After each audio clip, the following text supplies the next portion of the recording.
Баршаңызға сәлем, сіздермен Арайлым. Бүгін мен сіздерге үй жағдайында жасалынатын бургерлардың рецептісін ұсынғым келеді. Өте дәмді, жұмсақ, орыс тілінде айтқанда сочный болып шығады.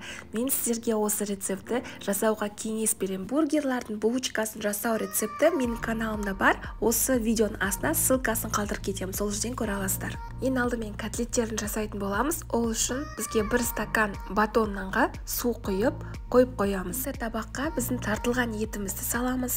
Оның үстіне туралған пияздарымызды саламыз. Жарты шай қасық қара бұрышымызды саламыз. Жарты шай қасық кептірілген чеснок саламыз. Және укроп салатын боламыз. Дәміне қарай тұз қосамыз. Барлығын жақсылап араластырамыз. 60 грамм сары майымызды тверкадан өткізіп, осы біздің котлеттеріміздің үстіне саламыз. Енді суда тұрған батон нандарымызды біздің блендерден өткізетін боламыз. Енді біздің салмамызға құятын боламыз. Барлығын жақсылап араластырамыз. Енді котлеттерді осы ұнға аунататын боламыз. Және пергамент бумагасы қажет болады. Осы пергамент бумагаларын дәл осы видеода көрсетілгендей 4 бұрышты қылып қиып аламыз. Котлеттеріміздің формасын жасап, ұнға аунатамыз. Және біздің пергамент бумагасының ортасына бургерға арналған котлеттердің формасын жасаймыз. Қызып тұрған табаға кішкене мөлшерде сұйық май құйып, біздің котлеттерімізді дайын болғанша пісіреміз 2 бетін.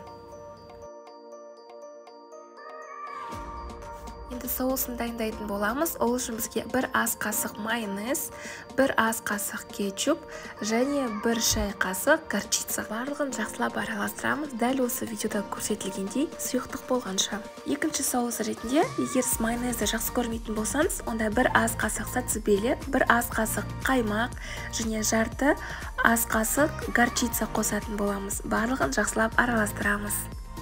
Булочкаларымызды 2 бөлікке бөліп, алдындағы табаға қыздырып аламыз. Енді бургер жасайтын боламыз. Ол үшін булочкамыздың астыңғы бөлігіне соусымызды жағамыз. Салатный лист, котлеттерімізді саламыз.